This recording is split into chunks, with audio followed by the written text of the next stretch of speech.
Bismillahirrahmanirrahim. Assalamualaikum warahmatullahi wabarakatuh.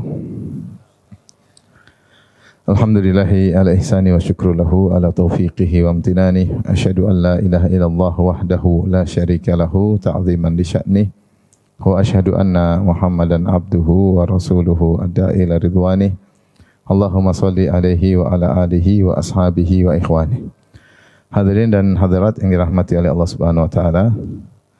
Kita lanjutkan pembahasan kita dari syarah kitab Al-Aqidah At-Tahawiyah, yaitu matan akidah yang ditulis oleh Al-Imam Abu Ja'far At-Tahawi rahimahullahu taala. Kita sampai pada perkataan beliau, la tablughuhul awham wa la tudrikuhul afham.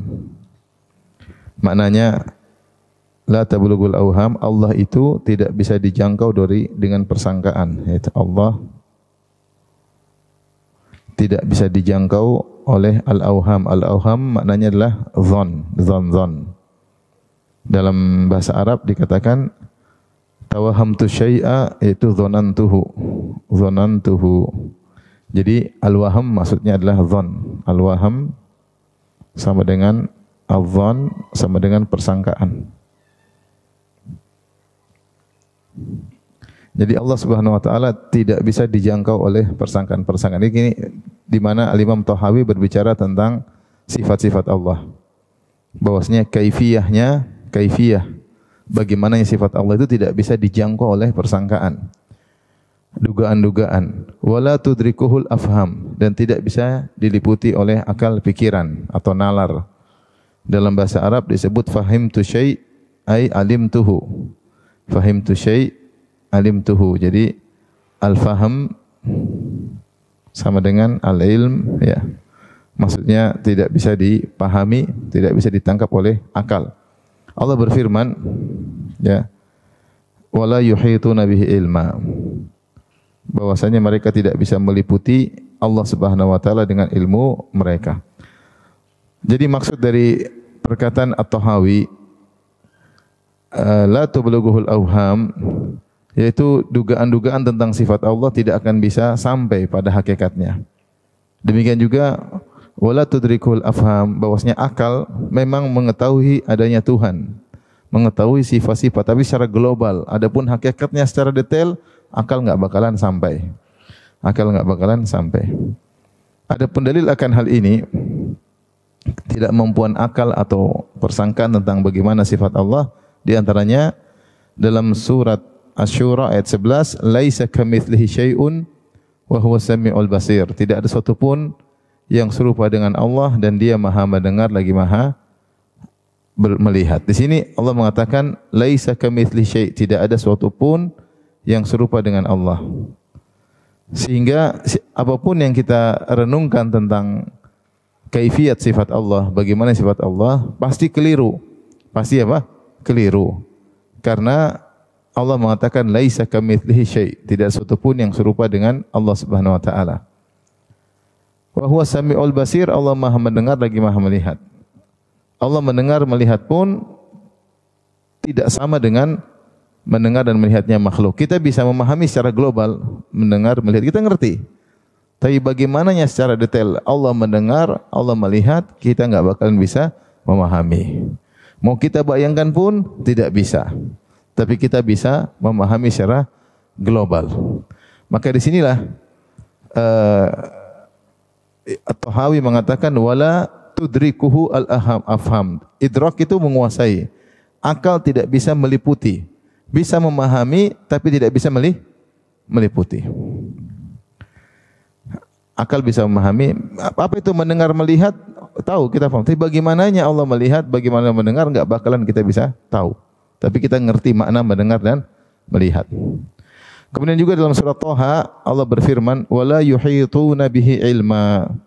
Mereka tidak bisa meliputi Allah. Ilmu mereka tidak bisa meliputi Allah. Manusia ilmunya sangat terbatas. Manusia ilmunya sangat terbatas untuk memikirkan Allah Subhanahu wa taala.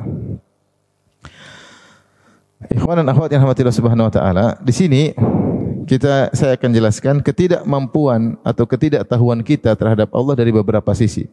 Kita tidak tahu Allah dari beberapa sisi. Ada 3 sisi. Yang pertama, kita tidak tahu semua sifat-sifat Allah. Yang kita ketahui dari sifat-sifat Allah hanyalah sedikit daripada yang tidak kita ketahui. Allah menyebutkan sifat-sifatnya dalam Al-Quran, sebagaimana Nabi SAW sebutkan sifat-sifat Allah dalam hadis-hadis Nabi. Itu pun sedikit dibandingkan yang tidak kita ketahui. Masih banyak sifat-sifat Allah dan nama-nama Allah yang Allah tidak kabarkan kepada kita. Kenapa? Karena kita tidak mampu, nalar kita tidak bakalan sampai. Maka Allah sampaikan sebagian sifat-sifatnya, sebagian nama-namanya yang di mana nalar kita masih bisa menangkap secara global. Dan masih ada nama-nama yang lain, sifat-sifat yang lain masih terlalu banyak yang akal kita enggak bisa sampai sama sekali, maka tidak dikabarkan oleh Allah Subhanahu wa taala. Jangankan kepada kita, bahkan kepada Nabi Muhammad sallallahu alaihi wasallam. Nabi pun tidak mengetahui seluruh sifat-sifat Allah. Padahal dialah yang berkata, "Ana a'lamukum billah wa akhsyakum." Aku adalah orang yang paling ngerti tentang Allah daripada kalian, dan aku adalah orang yang paling khasyah, paling takut kepada Allah. Itu pun pengetahuan Nabi tentang Allah terbatas. Dalil akan hal ini, saya sebutkan 3 dalil di situ, lihat. Ya. 1, 2, 3. Dalil yang pertama, ketika Rasulullah SAW menjelaskan tentang kisah syafaat. Ketika pada hari kiamat kelak, orang-orang pada dalam kondisi payah, matahari dalam jarak 1 mil, keringat bercucuran, mereka menanti kedatangan Allah untuk memulai persidangan. Namun Allah Subhanahu wa taala belum datang-datang. Sehingga mereka dalam kondisi kepayahan. Maka berangkatlah mereka menuju kepada para nabi. Di antaranya para ulul azmi minar rusul, rasul-rasul ulul azmi, untuk minta memberi syafaat agar Allah segera datang mulai persidangan. Maka mereka datang kepada Nabi Adam. Mereka berkata, "Ama tara ma nahnu fih?" Ya. "Ala tara ma balagha bina isfa' lana inda rabbik." Wahai Adam, tidakkah kau lihat bagaimana kondisi kami, bagaimana kepayahan kami yang kami rasakan, keringat bercucuran, matahari jarak 1 mil. Mintalah, berilah syafaat bagi kami di sisi Allah, itu agar Allah segera datang memulai persidangan. Ketika itu Nabi Adam tidak berani. Dia mengatakan, "Inna rabbi qad ghadiba al-yawma ghadaban lam yaghdab qablahu mithlahu wala ba'dahu." Sungguhnya Rabbku hari ini sedang murka. Allah tidak pernah murka seperti ini sebelumnya, dan Allah tidak akan murka seperti ini setelahnya. Sungguhnya Allah telah merangkul untuk mendekati suatu pohon dan aku mendekati. Kata Adam alaihissalam, "Nafsi, nafsi." Jiwaku juga butuh syafaat, bukan cuma kalian. Jiwaku juga butuh syafaat. "Idhabu ila ghairi." Pergilah kepada nabi yang lain, pergilah kepada Nabi Nuh. Maka mereka pun pergi kepada Nabi Nuh. Nabi Nuh juga minta uzur, tidak bisa. Mereka pergi ke Nabi Ibrahim. Nabi Ibrahim juga minta uzur. Menyebutkan kesalahan-kesalahan Nabi Ibrahim. Karena hari sangat dahsyat. Siapa yang berani minta syafaat agar Allah segera datang mulai persidangan? Sementara menunggu tidak selesai. Fi yaumin kana miqdaru 50,000 sanah. Di hari yang di mana sehari seperti 50,000 tahun dalam kondisi matahari jarak 1 mil. Akhirnya mereka pergi Nabi Nuh. Nabi Nuh alaihissalam kemudian minta uzur, tidak bisa. Mereka pergi kepada Nabi Ibrahim alaihissalam. Nabi Ibrahim juga minta uzur, tidak bisa. Mereka pergi kepada Nabi Musa. Nabi Musa alaihissalam juga minta uzur, tidak bisa memberi syafaat. Mereka pergi kepada Nabi Isa alaihissalam. Nabi Isa juga minta uzur, tidak bisa beri syafaat. Akhirnya mereka pergi kepada Nabi Muhammad sallallahu alaihi wasallam. Kata Nabi, "Ana laha, saya yang akan kasih syafaat." Maka Nabi sallallahu alaihi wasallam pun sujud di bawah arsy Allah Subhanahu wa taala, memuji Allah dengan pujian-pujian yang Nabi belum bisa sekarang. Datanglah riwayat beberapa hadis dari riwayat Abu Sa'id Al-Khudri, hadis Abu Sa'id Al-Khudri dalam Sahih Bukhari, dan juga hadis Anas bin Malik. Ya, di antaranya kata Nabi SAW ketika beliau sujud, beliau berkata, "Fa ahmadu rabbi bitahmidin yu'allimuni." Maka aku pun memuji Allah dengan pujian yang Allah ajarkan kepada aku ketika itu. Aku belum tahu sekarang. Aku tidak bisa memuji Allah sekarang dengan pujian tersebut. Allah baru ajarkan ketika itu. Dalam riwayat yang lain, riwayat Tirmidzi, "Fayulhimanillahu minas sana' wal hamdi." Maka Allah ilhamkan kepada aku bagaimana cara memuji dan bagaimana cara menyanjung Allah Subhanahu wa taala. Dalam riwayat yang lain, riwayat Bukhari dari Anas bin Malik, "Fa ahmadu rabbi bimahamida ya allamaniha." Maka aku pun memuji Allah dengan pujian-pujian yang Allah ajarkan kepada aku. Dan dalam riwayat Muslim dari Anas bin Malik radhiyallahu anhu sangat jelas, kata Nabi, "Fa ahmadu bimahamida la aqdiru alaihi al-ana." yulhimuni hillahu. Kata Nabi SAW menceritakan tentang kejadian yang dahsyat tersebut, maka ketika itu pun aku memuji Allah dengan pujian-pujian yang aku belum bisa sekarang. Ya, aku sekarang disuruh muji dengan pujian tersebut, Nabi enggak bisa. Nanti di sana Allah ilhamkan kepada aku sehingga aku muji Allah dengan pujian-pujian baru. Taib, Nabi muji Allah dengan apa? Nabi muji Allah dengan nama-nama dan sifat-sifat. Faham? Nabi muji Allah dengan nama-nama dan sifat-sifat Allah.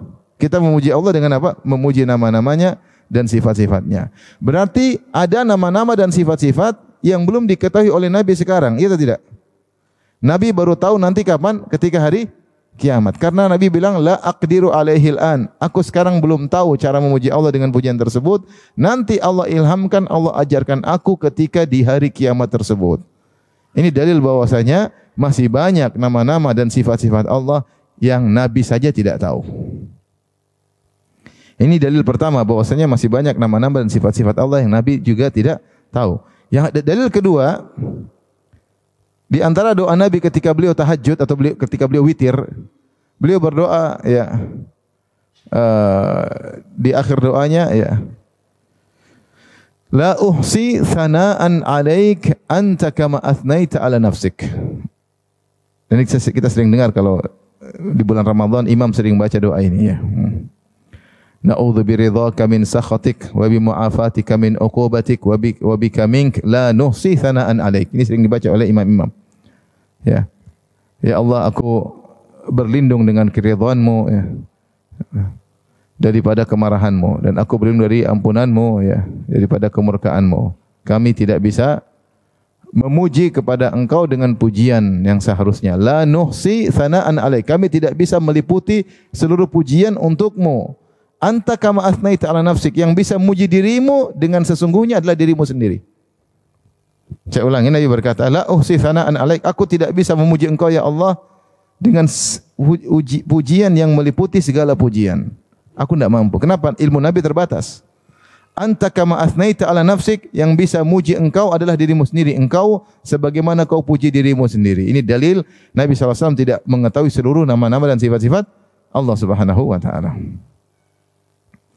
Terlebih lagi Nabi SAW tidak pernah melihat Allah Subhanahu wa taala, enggak pernah.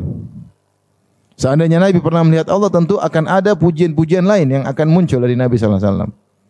Ketika Isra Mi'raj, Rasulullah SAW sudah naik ke Sidratul Muntaha, sudah sangat dekat dengan Allah Subhanahu wa taala, bahkan berbicara langsung dengan Allah Subhanahu wa taala, tapi Nabi tidak melihat. Makanya para sahabat khilaf, apakah Nabi melihat Allah atau tidak ketika itu? Kenapa saking dekatnya? Nabi ditanya dalam satu hadis, hal ra'aita rabbak? Apakah engkau melihat Rabbmu ya Rasulullah ketika Mi'raj? Kata Nabi SAW, nurun anna arahu. Ada cahaya, bagaimana aku bisa melihat Allah? Jadi Nabi tidak bisa melihat Allah. Intinya pengetahuan Nabi tentang Allah pun terbatas. Masih banyak nama-nama dan sifat-sifat Allah yang Nabi tidak tahu. Sehingga Nabi tidak bisa memuji Allah dengan sebagaimana pujian yang lengkap. Tidak bisa.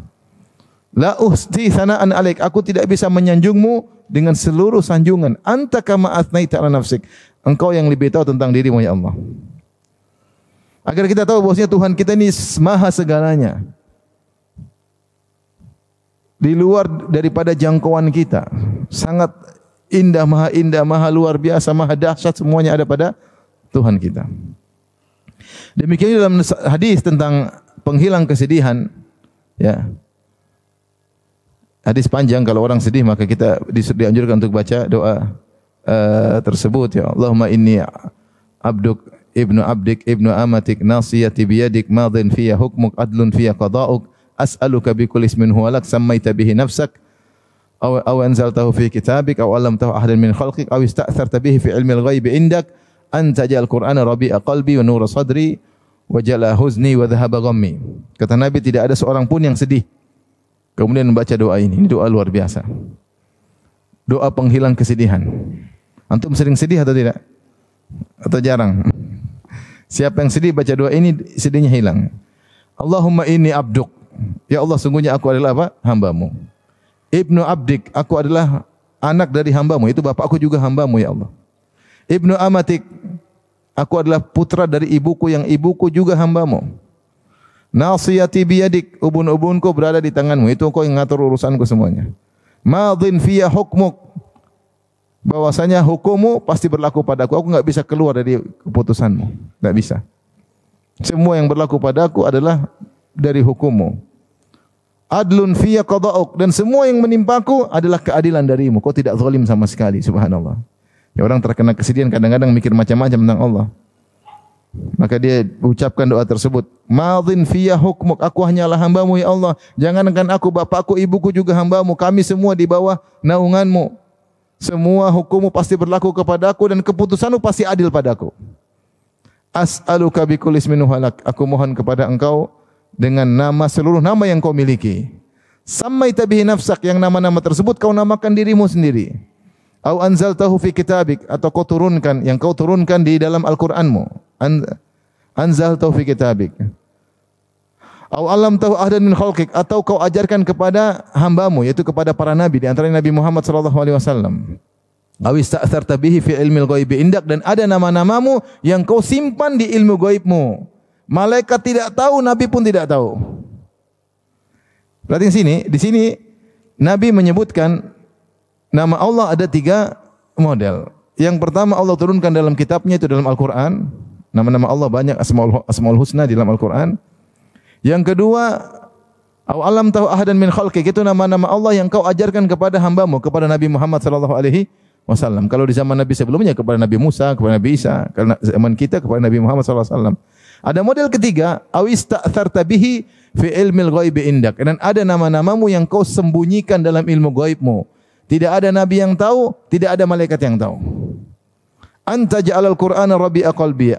Aku bertawasul dengan itu semua, dengan nama-namamu semuanya, baik nama-nama yang kau turunkan di Al-Qur'an, baik nama-nama yang kau ajarkan kepada nabi, baik nama-nama yang kau sembunyikan. Aku bertawasul dengan nama-nama tersebut. Anta ja'al Qur'ana rabi'a qalbi, agar kau menjadikan Qur'an sebagai penyejuk hatiku. Wa nura sadri, dan sebagai cahaya bagi dadaku. Wa jala huzni, dan agar menghilangkan kesedihanku. Wa dhahaba ghammi, agar menghilangkan, menyernakan gundah gulanaku. Siapa yang baca doa tersebut, insyaallah dia hilang kesedihan. Jangan lupa hafal doa tersebut. Udah hafal belum? Belum ya? Berarti jarang sedih ya, masyaallah. Kalau jomblo jarang sedih, nanti udah nikah mungkin banyak sedih.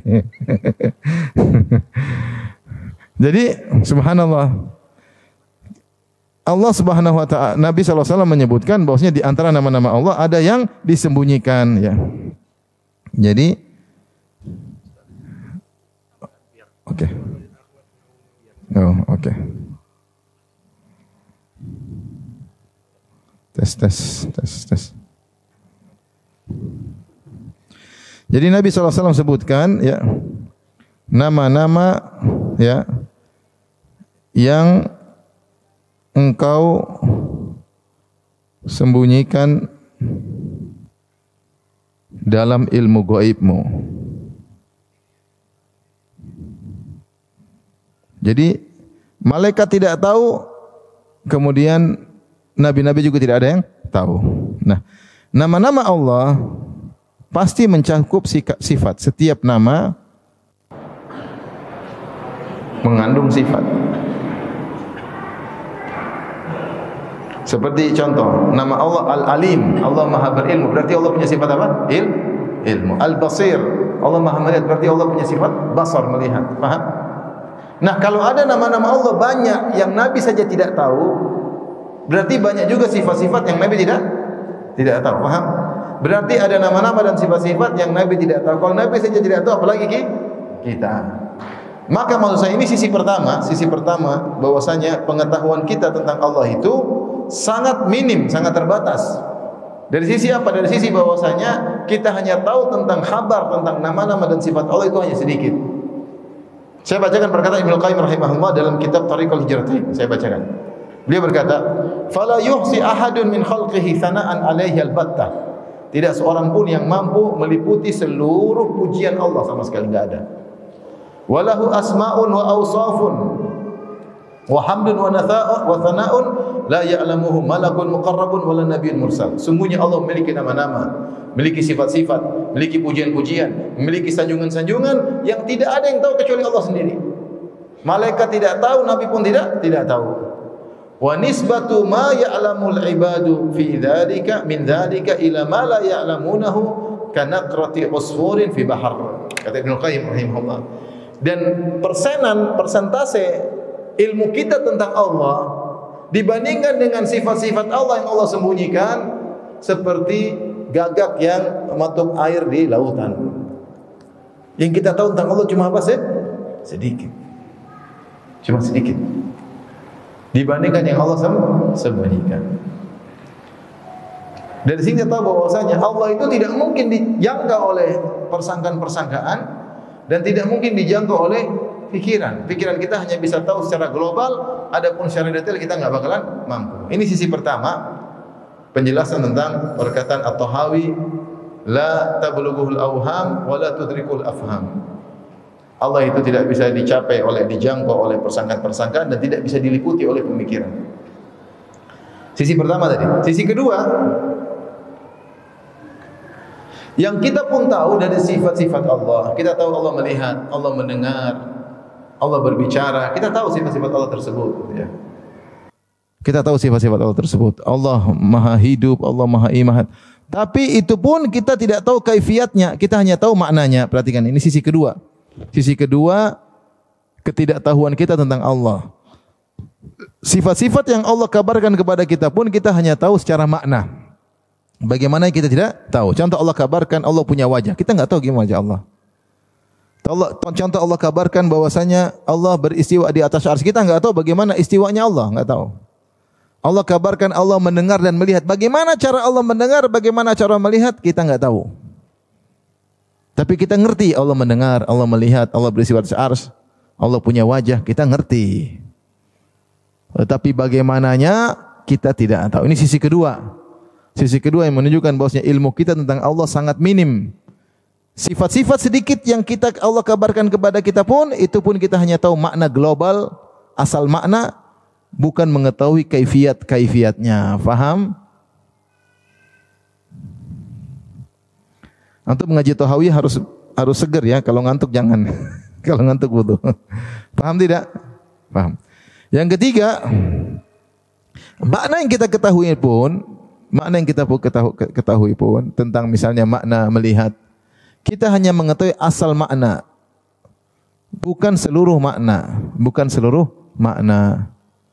Melihat kita hanya tahu makna global, tapi makna tentang melihat Allah secara detail, secara dalam, akal kita tidak sampai. Dari sinilah tiga perkara ini kita tahu memang kita ini tidak bakalan bisa mengetahui sifat-sifat Allah dengan persangkaan-persangkaan dan juga tidak mengetahui dengan pikiran-pikiran karena kita tidak sampai. Kita hanya bisa mengetahui secara asal makna, secara global. Kita ngerti melihat, mendengar, Allah punya tangan, Allah punya wajah. Kita ngerti makna-makna terus secara global. Bagaimananya detailnya kita tidak tahu. Inilah tiga sisi ketidaktahuan kita terhadap Allah Subhanahu wa taala. Tiga sisi tersebut. Sampai di sini paham? Nomor tiga, kita hanya ngerti asal makna. Asal makna. Seperti rahmat. Allah rahmat kepada hambanya. Rahmat kita ngerti, sayang. Tapi rahmatnya Allah seperti apa, kita hanya paham asal maknanya saja. Detailnya seluas apa rahmat Allah kita enggak paham. Kemampuan kita terbatas, paham? Seperti itu. Kita ngerti. Kalau manusia kita ngerti, betul. Bukan cuma asal makna. Melihat manusia kita ngerti. Manusia itu melihatnya begini, keterbatasan sampai sini. Dia hanya bisa melihat begini. Melihat dengan mata, kita ngerti betul kalau manusia. Karena kita tahu siapa manusia, paham? Tapi kalau Allah kita ngerti, Allah melihatnya bagaimana kita enggak tahu. Sama Allah sayang manusia kita tahulah manusia sayangnya seperti apa. Allah kita ngerti Allah Maha Rahmat, tapi Maha Rahmatnya seperti apa kita hanya bisa gambaran global. Tidak mungkin kita meliputi seluruhnya. Paham?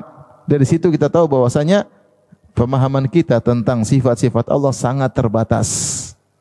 Sedangkan makna saja kita memahami hanya sekedar asal makna global, bagaimana lagi dengan kaifiatnya kita enggak bakalan mampu. Baik. Kita lanjutkan. Ada yang bertanya? Silakan. kurang kedengaran.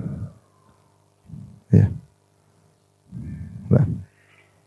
Simik ya. Cek. Ya, bismillahirrahmanirrahim. Ini penjelasan yang cukup menarik tadi saya mengikuti dari ini. Sebelumnya tidak menarik ya? Nah, bercanda terus. Sebelumnya juga saya udah melihat konten YouTube-nya Ustadz Firanda terkait pembahasan akidah Asy'ariyah yang sifat 20 itu. Tapi saya masih kurang paham Ustadz. Pelan-pelan aja ikut apa? Saya masih sedikit kurang paham. Jadi terkait ini gimana? Yang saya mau tanya begini. Apakah memang sifat Allah itu benar-benar tidak terbatas atau memang sifat 20 itu adalah pembatasan tanpa dasar? Itu pertanyaan saya. Oh, itu nanti pembahasannya panjang nanti. Oh, belum. Ya, insyaallah. Insyaallah ya. Taib. Intinya nama-nama Allah dan sifat-sifat Allah sangat banyak. Kaidah kita sederhana, setiap nama mengandung sifat. Tidaklah Allah dikatakan alim kecuali karena punya sifat ilmu. Sementara Nabi bilang, ya Allah, aku bertawassul kepada Engkau dengan seluruh nama-namamu. Nama-nama yang Kau turunkan di Al-Quran. Nama-nama yang Kau ajarkan kepada Nabi Muhammad atau Nabi-Nabi yang lain. Yang Kau ajarkan kepada malaikat. Dan nama-nama yang Kau sembunyikan. Perkataan Nabi, ada nama-nama yang Kau sembunyikan, berarti ada sifat-sifat yang kita tidak tahu. Faham? Sederhana. Mengerti tidak? Ngerti. Rasulullah sendiri berkata, la uhsi thana'an 'alaik. Aku tidak bisa memujimu dengan pujian yang seharusnya, enggak bisa.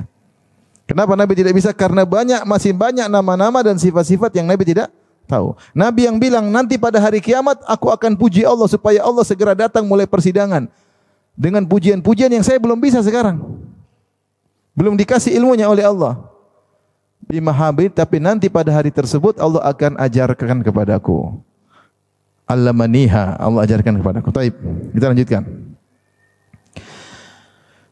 Pembahasan berikutnya, kenapa akal kita tidak mampu untuk merenungkan sifat-sifat Allah Subhanahu wa taala? Kaifiatnya kenapa? Di sini saya sebutkan beberapa perkataan ulama seperti perkataan Imam Syafi'i dan perkataan Imam Malik. Imam Syafi'i berkata, qala Syafi'i, inna lil aqli haddan yantahi ilaihi. Sungguhnya akal itu punya keterbatasan yang berhenti pada keterbatasan tersebut. Akal itu indera, dia punya kemampuan, ada ujungnya. Lebih dari itu dia enggak mampu. Kama anna lil basari haddan yantahi ilaihi, sebagaimana mata ini punya keterbatasan tidak bisa melewatinya. Manusia ini bisa melihat enggak? Bisa, tapi dia punya keterbatasan. Contoh, terlalu kecil dia enggak bisa lihat. Contoh, di balik tembok dia enggak bisa lihat. Contoh, kalau gelap enggak ada cahaya dia enggak bisa lihat. Contoh, apalagi terlalu jauh dia enggak bisa lihat. Jarak pandang sekian-sekian menunjukkan bahwasanya mata ini punya keterbatasan. Terlalu kecil dia enggak bisa lihat. Tidak di depan dia, di belakang dia enggak bisa lihat. Di balik tembok dia enggak bisa lihat. Gelap dia enggak bisa lihat. Terlalu jauh dia enggak bisa lihat. Ya. Dan banyak yang tidak bisa dilihat oleh mata. Nanti pada hari kiamat mata dijadikan kuat. Kata Allah, wa basarukal yauma hadid. Ketika kau meninggal, matamu akan menjadi tajam oleh Allah Subhanahu wa taala. Bisa lihat jin, bisa lihat setan, bisa lihat malaikat mungkar nakir. Nanti kalau sudah mati. Kalau sekarang mata masih terbatas. Corona enggak kelihatan. Jin enggak kelihatan. Semalam jin datang goda, kita pun enggak lihat. Enggak kelihatan. Malaikat nyatat perkataan kita enggak pernah malaikat nyatat. Padahal ada malaikat nyatat. Kenapa? Mata kita terbatas. Nah, sebagaimana indera penglihatanmu terbatas, demikian juga akalmu juga punya keterbatasan. Dan ini sangat logis, nanti akan saya jelaskan. Perkataan Imam Syafi'i semisal pernah diucapkan oleh Imam Malik sebelumnya. Imam Malik gurunya Imam Syafi'i. Ketika datang seseorang bertanya kepada Imam Malik, "Ya Aba Abdullah, wahai Imam Malik, Allah berfirman Ar-Rahmanu 'alal arsy istawa." Allah beristiwa di atas arsy. Kaifa istawa? Bagaimana cara beristiwa Allah? Maka Imam Malik pun terdiam. Ini pertanyaan menakjubkan, mengerikan, bertanya tentang bagaimananya Allah. Sementara kita tidak tahu bagaimana zat Allah, bagaimana tahu sifatnya, enggak mungkin. Maka Imam Malik berkeringat, kemudian dia berkata, "Al-istiwa'u ma'lum." Di atas istiwa artinya kita ngerti, di atas. Wal kaifu ghairu ma'qul. Adapun bagaimananya tidak bisa dipikirkan. Ghairu ma'qul, tidak bisa pikirkan. Wal imanu bihi wajib, beriman dalam Al-Quran Allah beristiwa di atas arsy, wajib kita imani. Was-su'alu anhu bid'ah, dan bertanya tentang bagaimananya adalah bid'ah. Kemudian dia berkata, akhriju hadzal mubtadi', keluarkan ahlul bid'ah ini dari majelisku, diusir. Tapi perkataan Imam Malik ketika ditanya tentang bagaimana sifat Allah, Imam Malik berkata, wal istiwa'u ghairu ma'qul. Adapun istiwa majhul, itu tidak bisa dipikirkan. Demikian juga perkataan Ibnu Abbas. Ibnu Abbas berkata, tafakkaru fi kulli syai' wa la tufakkiru fillah. Silakan kalian renungkan segala perkara tapi jangan berfikir tentang zat Allah. Dalam riwayat fi dzatillah. Jangan pernah mikir bagaimana zat Allah. Pikirkan tentang karunia Allah, tentang ciptaan Allah, tapi jangan pikir tentang zat Allah. Demikian inilah hadis Ibnu Abbas, kata Nabi, hadis Ibnu Umar, Rasulullah SAW bersabda, tafakkaru fi ala illah wala tafakkaru fillah. Ya, kata Nabi SAW, ya, berfikirlah tentang nikmat-nikmat Allah, tapi jangan berfikir tentang zat Allah. Nikmat-nikmat Allah pikirkan, tetapi zat Allah jangan dipikirkan. Hal ini kenapa? Perhatikan situ saya tulis ya. Logika kita berpikir, akal itu pekerjaannya gimana sih? Akal itu apa? Akal itu kerjaannya adalah dengan analogi, dengan mengkiaskan, dengan analogi. Analogi apa? Mengolah database yang ada pada dirinya. Akal ini punya database. Database akal dapat dari mana? Yang dia lihat, yang dia dengar. Itu database yang masuk pada dirinya. Ketika ada database, dia kelola. Kalau dia memikirkan sesuatu yang tidak ada datanya, dia enggak mampu. Kalau dia memikirkan sesuatu yang tidak ada datanya, tidak mampu. Saya kasih contoh sederhana, saya pernah sampaikan hal ini. Misalnya ada seorang, dia sejak lahir buta, dia tidak pernah melihat. Tahu-tahu di umur 15 tahun, Allah buat dia bisa melihat 1 detik aja. Dia bisa melihat 1 detik, ketika dia bisa melihat, yang dia lihat cuma ayam jago. Terus dia buta lagi. Berarti database yang masuk, data apa? Ayam jago. Adakah data yang lain? Tidak ada. Tidak ada. Dia cuma data ayam jago. Dia buta lagi sehingga data yang dia punya untuk dikelola oleh otaknya, datanya cuma ayam jago. Maka ketika ditanyakan kepada dia, tahukah kamu tentang gajah? Dia apa yang dia kelola datanya? Ayam jago. Dia bilang gajah itu dibanding ayam jago bagaimana? Maka dikatakan gajah itu seperti ayam jago, cuma besar, cuma gembrot, cuma tapi yang dia jadi patokan apa? Ayam jago. Kalau ditanya, tahukah kamu apa itu matahari? Dia enggak pernah lihat. Matahari itu bagaimana dibanding ayam jago? Dia enggak bisa bayangkan yang lain. Karena dia tidak punya data. Gimana yang membayangkan? Data dia enggak ada. Akal itu kan khayalan. Khayalan itu di atas data. Kalau data enggak ada, enggak bisa. Sampai dibilang sama dia, tahu enggak kamu cewek? Dia bingung. Cewek itu bagaimana dibanding ayam jago? Karena data dia adalah ayam jago. Dan seperti ini pernah menimpa sebagian ulama. Bisa diceritakan. Ada sebagian ulama, mereka mendapati lampu pelita di zaman mereka. Kemudian mereka buta. Buta, kemudian berjalan dengan waktu. Mulailah masuk ini, masuk macam-macam, masuk listrik. Ada mobil dengan lampunya. Ketika dia tanya, lampu mobil bagaimana? Maka ada yang bisa jelaskan, lampu mobil itu seperti lampu pelita. Cuma begini, cuma begini, cuma begini. Intinya dia punya database tentang apa lampu. Faham? Maka saya ingin coba database antum. Coba sekarang perhatikan sini. Contoh-contoh yang akal tidak mampu untuk memikirkannya. Yang pertama, saya suruh pikir tentang ruh. Bisakah Anda mikir tentang ruh? Kenapa enggak bisa? Database enggak ada. Database ada atau tidak? Enggak ada. Allah berfirman, yas'alunaka wa yas'alunaka 'anir ruh. Wa yas'alunaka 'anir ruh. Mereka bertanya kepada engkau tentang ruh. Qulir ruhu min amri rabbi. Katakanlah ruh itu urusan Rabbku. Wa ma utitum minal ilmi illa qalila. Kalian tidak diberi ilmu kecuali hanya sedikit. Ruh ini enggak bisa kita bayangkan. Kita tahu dia ada dalam tubuh. Kita tahu kalau orang mati ruhnya lepas dari badannya. Tapi tidak ada yang semisal ruh yang pernah kita lihat. Sehingga data kita enggak ada. Disuruh bayangkan tentang ruh, otak kita enggak sampai. Bayangin seperti enggak bisa, pasti salah. Karena enggak ada yang semisalnya. Yang pernah kita lihat. Makanya kalau saya sering sampaikan, kalau ada 1000 profesor berkumpul, suruh menjelaskan tentang ruh, akan ada 1000 pendapat. Kenapa? Karena semua profesor tersebut tidak punya database. Paham? Paham tidak? Paham. Taib. Saya suruh merenungkan tentang hakikat jin. Coba antum bisa bayangkan enggak? Antum enggak bakalan bisa. Database yang ada dalam diri antum adalah mak lampir. Itu yang antum bayangkan, mak lampir, Nyi Blorong, apalagi? Sama? Sundel bolong sama Mbak Yul dan Doyul Mbak Yul. Itu aja. Suruh bayangkan ini pasti ke situ. Antum enggak punya database lain. Sehingga otak itu kan hanya bisa menghayal data yang ada. Sehingga kita disuruh bayar jin, wah ini database, oh jin begini-gini. Paling mantap si manis jembatan Ancol itu paling mantap. Database yang ada itu. Yang pernah kita bayangkan tadi semua database salah semua. Aslinya jin mungkin enggak ada yang tahu. Jin yang ada dia tasyakkal, dia menjelma. Itu kita mungkin sering lihat. Jin jadi hewan, jin jadi perempuan, jin. Dulu ada kisah di satu kota, waktu teman-teman kuliah, ada kos-kosan murah.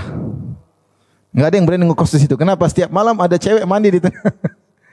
Akhirnya sebagian teman nekat kos di situ. Cuek aja. Jinnya menjelma menjadi seorang wanita yang sedang mandi di tengah malam. Kalau kuat ya cuek aja. Tapi intinya bentuk aslinya kita enggak tahu. Dia sedang menjelma. Maka otak kita kalau suruh bahas mikir tentang jin enggak bakalan mampu. Contoh lagi. Saya suruh antum menghayal tentang jantung malaikat. Allah sebutkan dalam Al-Quran dalam surat Saba ayat 23, malaikat punya jantung. Kata Allah, hatta idza fuzzi'a an qulubihim qalu madza qala rabbukum qalu al-haqqa wa huwal aliyul kabir. Dan ketika dicabut rasa takut dari kolbu malaikat, jantung malaikat. Akhirnya mereka hilang rasa takut. Kemudian mereka bertanya kepada Allah, kepada di antara mereka apa yang sedang difirmankan oleh Allah. Nah, kalau saya suruh antum membayangkan tentang jantung malaikat, database antum apa? Jantung manusia, jantung kodok, jantung ikan, jantung pisang. Nggak bisa.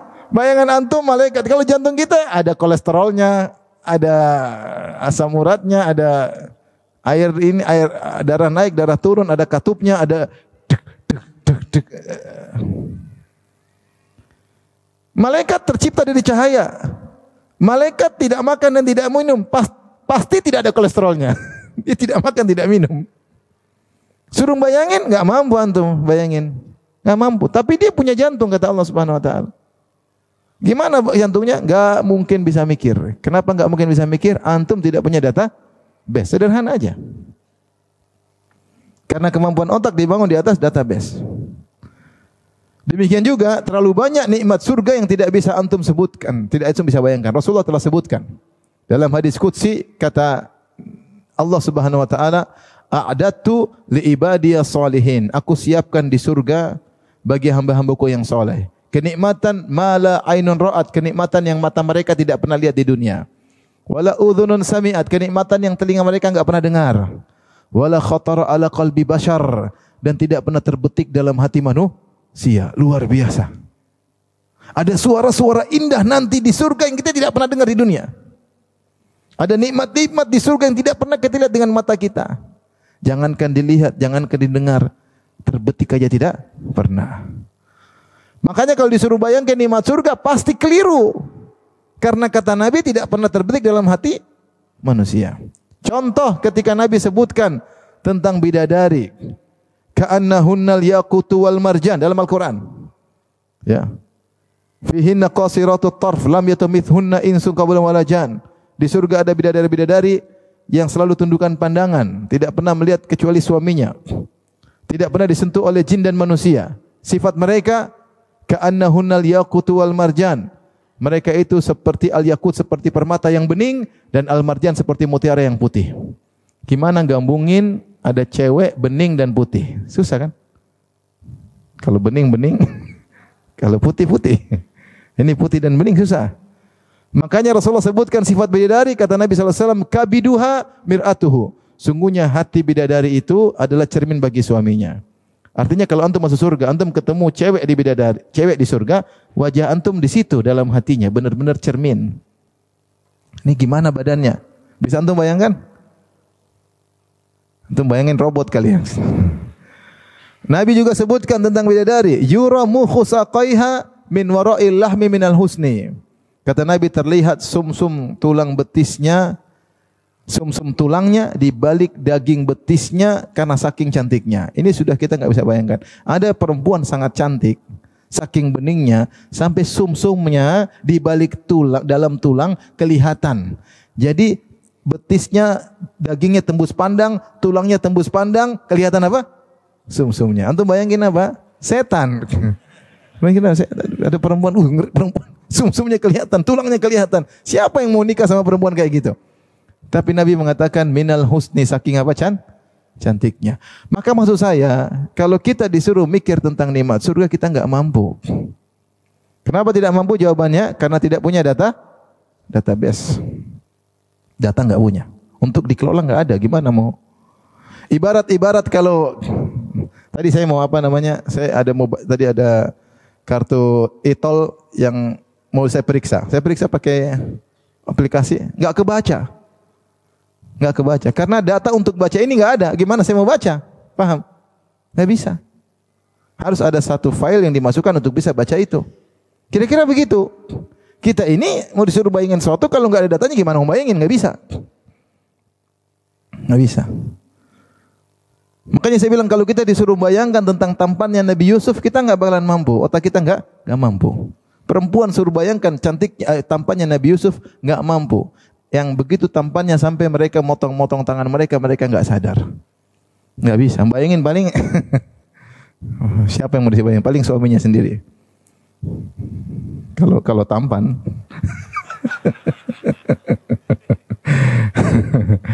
Jadi ini mukaddimah yang sampaikan bahwasanya akal itu kemampuannya terbatas. Dari situ mustahil antum bisa bayangkan tentang sifat Allah. Karena syarat untuk bisa bayangkan tentang sifat Allah, antum harus tahu zat Allah. Kaidah mengatakan, al-kalam fi kaifiyatus sifat far'un anil kalam fi dzat, kaifiyatuz dzat.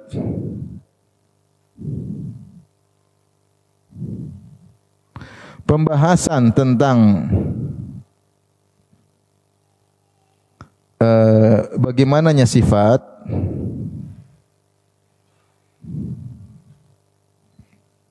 adalah cabang dari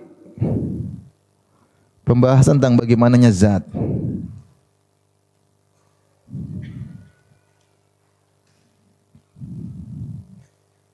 Bagaimananya zat.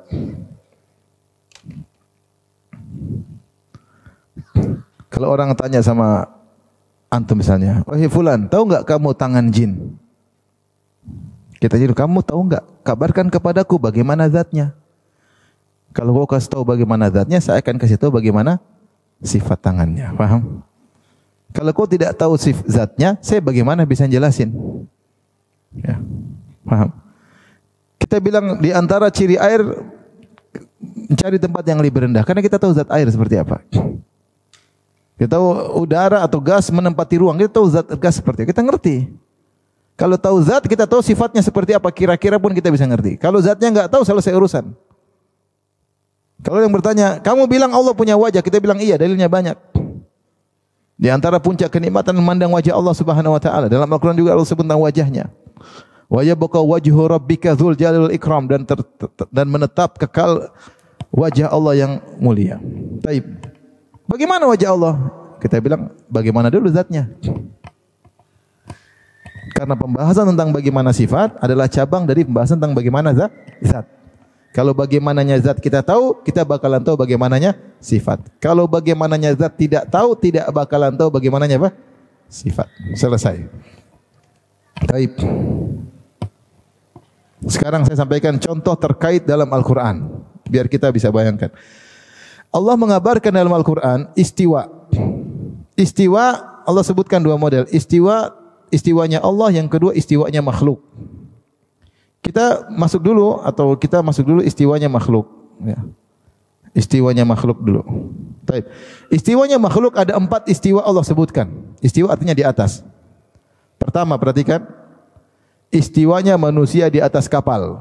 Istiwanya manusia di atas kapal dalam surat Al-Mu'minun ayat 28. Allah berfirman tentang Nabi Nuh, "Fa idza stawaita anta wa man ma'aka 'alal fulki." Jika engkau wahai Nuh dan pengikutmu sudah beristiwa di atas kapal. Antum bisa bayangkan enggak istiwanya Nabi Nuh di atas kapal? Bisa. Karena Nabi Nuh manusia seperti kita. Kapal kita pun tahu terbuat dari kayu. Sehingga untuk bayangin bisa. Manusia di atas kapal bisa saya bayangin. Kenapa manusianya saya tahu, kapalnya saya tahu. Kira-kiranya bagaimana? Kita ngerti. Tergantung kapalnya. Mungkin kapalnya begini, pokoknya kita bisa ngerti.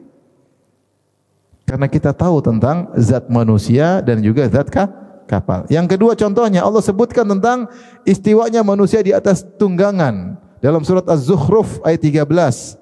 Kata Allah Subhanahu wa taala, "Litastau 'ala zuhurihi." Agar kalian beristiwa di atas punggung tunggangan. Bisa dibayangkan enggak? Manusia istiwanya bagaimananya dia di atas tunggangan. Bisa dibayangkan enggak? Bisa. Manusia kita paham, tunggangnya terserah, mau ontai kita tahu, begini kalau di onta. Onta pasti begini, nanti kalau jalan pasti naik turun ya. Ya. Kalau kuda lain lagi, tapi kita bisa bayangkan, oh begini kuda, duduknya begini, onta duduknya begini, kita ngerti. Ya. Himar kita pun tahu, gajah kita pun tahu, di atas tunggangan mana kita bisa ngerti karena kita tahu manusianya, kita tahu tunggangannya sehingga membayangkan bagaimana di atasnya kita bisa paham. Ngerti atau tidak? Tapi yang ketiga Allah sebutkan tentang istiwanya kapal di atas gunung dalam surat Hud ayat 44. Kata Allah Subhanahu wa taala, "Wastawat 'alal judi." Maka kapal Nabi Nuh beristiwa di atas gunung Judi, bukit Judi. Hilaf di mana bukit tersebut. Tapi kapal Nabi Nuh beristiwa di atas apa? Bukit Judi. Bagaimananya kita bisa bayangkan, namanya gunung ya pasti batu atau tanah. Kapal ya nyandar di situ, kita ngerti lah, kita bisa bayangin. Meskipun kita nggak lihat zatnya, tapi bayangin bisa atau tidak? Bisa, bisa. Saya bisa bayangin, bisa. Kalau kapal istiwa di atas rumah, kita bisa bayangin nggak? Bisa, seperti di Aceh. Ada kapal di atas apa? Rumah. Qadarullah saya ketemu pemilik rumah itu. Saya ke Aceh, dia, "Ustaz, itu rumah saya," kata. Saya foto sama dia depan rumah tersebut. Jadi monumen sekarang. Jadi apa namanya? Tempat bersejarah. Ya. Bagaimana dia cerita istrinya selamat di situ dengan aturan, dengan apa namanya, rahmat dari Allah Subhanahu wa taala. Kalau tidak salah dia cerita hari sebelumnya ada orang pinjam tangga, kemudian tangganya itu ditaruh di mana sehingga ketika tersebut ada kapal yang beristiwa di atas rumahnya. Kemudian ada tangga yang bisa dia naikin untuk naik ke atas kapal tersebut, akhirnya selamat. Ketika dia datang, sudah dibilang sudah semua mati daerah situ. Dia pikir istrinya, anaknya semua sudah meninggal dunia. Ternyata Allah selamatkan. Tapi kalau dibilang kapal beristiwa di atas rumah, bisa bayangin enggak? Bisa. Saya sudah pernah lihat. Tapi yang terakhir yang Allah sebut dalam Al-Quran, istiwa batang pohon di atas akarnya. Allah sebut dalam surat Al-Fatah ayat 29, "Fastawa ala suqih."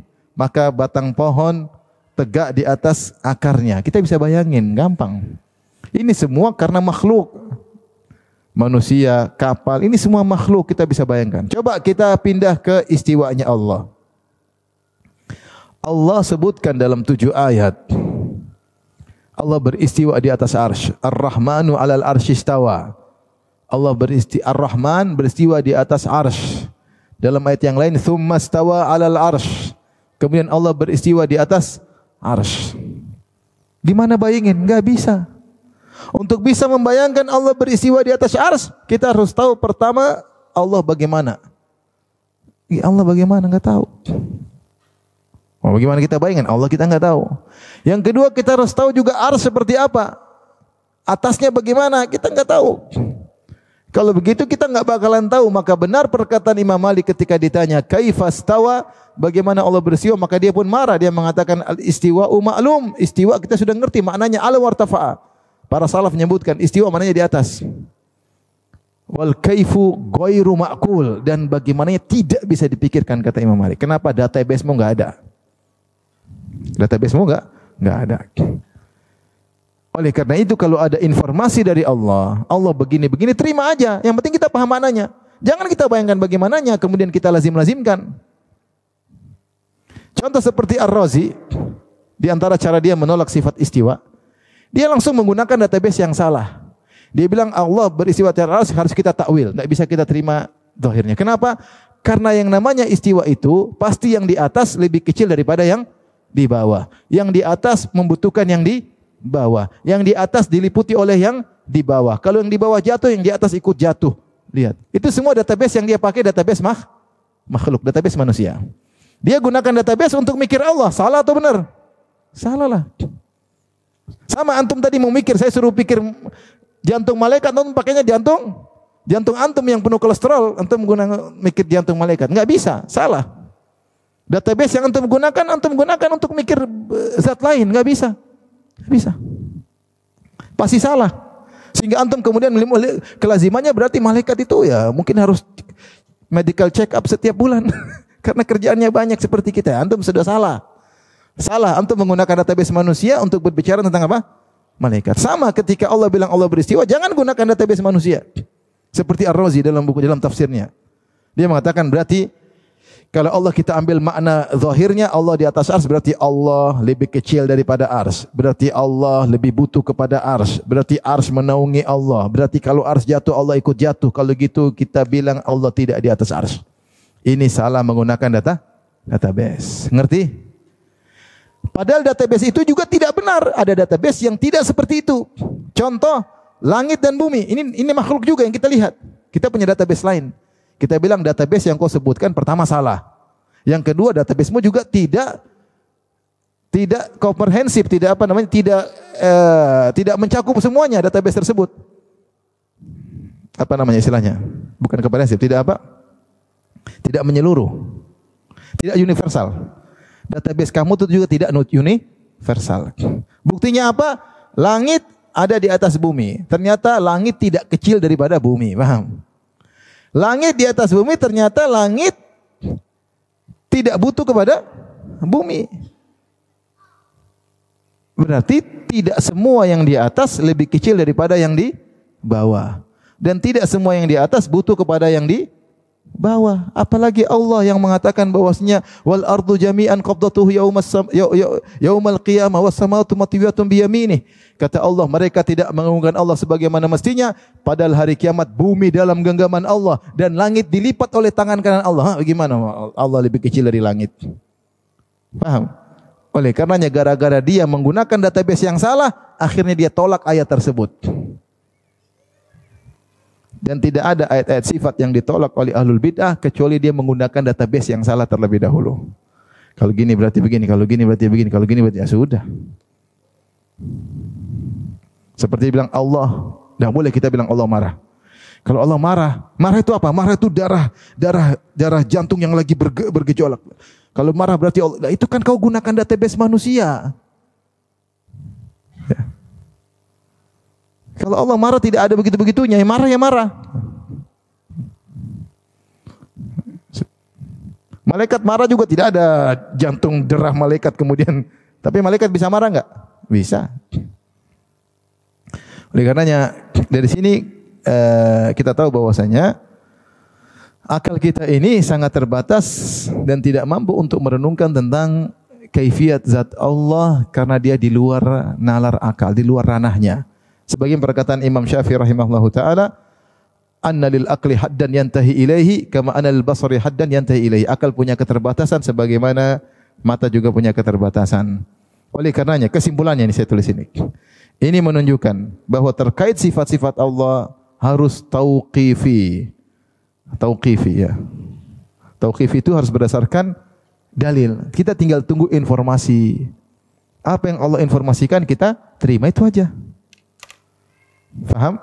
Apa yang Allah informasikan kita terima. Tidak diinformasikan tidak usah terima. Demikian, selamat berjuang. Wabillahi taufik. Assalamualaikum warahmatullahi wabarakatuh.